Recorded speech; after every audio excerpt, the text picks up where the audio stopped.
it started out kind of good. Mississippi State tried to make a game of it, and then Ole Miss just kind of scored when they had to. I mean, Chambliss, my God, how is Chambliss not on any Heisman ballots? I do not hear about Chambliss as much as you should.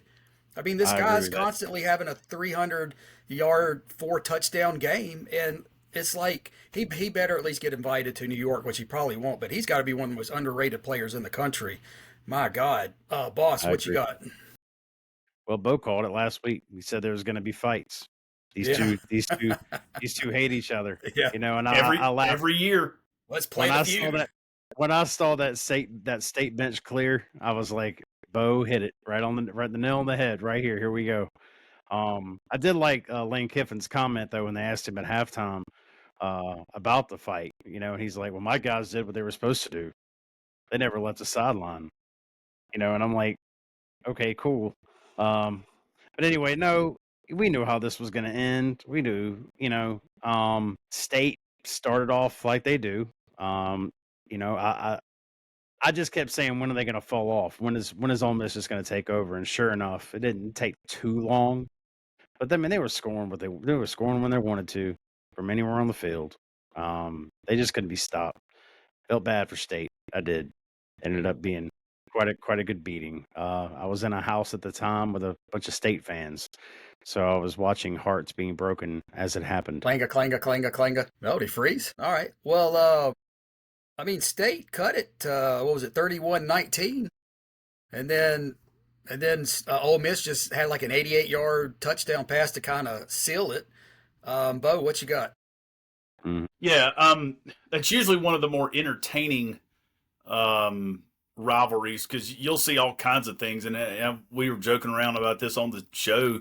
I mean, you'll see Ole Miss players crawling on all fours and hike their leg like they're a dog taking a leak, and I mean we've seen some crazy stuff bench clearing. We had another bench clear in that one. But I will say this, though. There wasn't the pregame and postgame nonsense on the field between the two teams as we've seen in the past. But we did have Okay. we did have post game nonsense, and I'll get to that when you get done.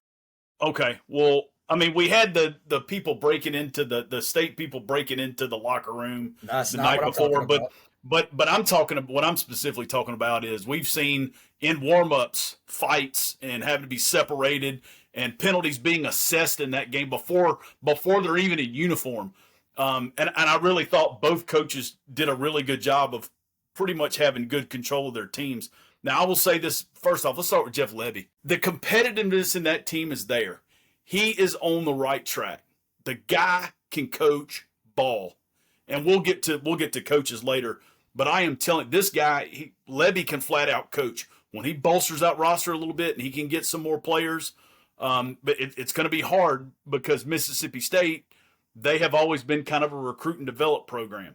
Do they have the money to spend in NIL? Can they go to Ferris State like Lane did and find a star quarterback, or can they go to some of the lower levels with NIL and bring in some more talent to go with the way they're recruiting? Because that quarterback they started in that game, they said that's the highest recruited quarterback they've ever had at the school come out of high school.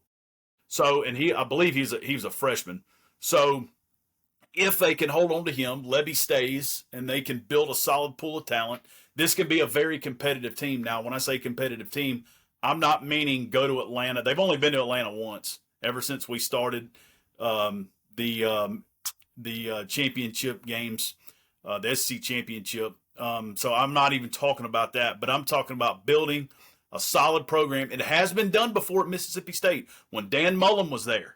One of my players that played for me at Baker played left tackle for Dan Mullen. I mean, they were in bowl games every year. I mean, I think they won 10 games. They were ranked number one year when they went into Tuscaloosa, and that was a hard-fought physical game. I think that was like a 17-3 final or 20-10. I mean, it was something like that. I mean, that's what kind of players that Mississippi State had at that time. It can be done, but you got to get the right guy, and we saw what Mike Leach was able to do there in a different way. But Jeff Lebby's definitely on the right track. Now, Lane, a lot of people are going to fault Lane for leaving.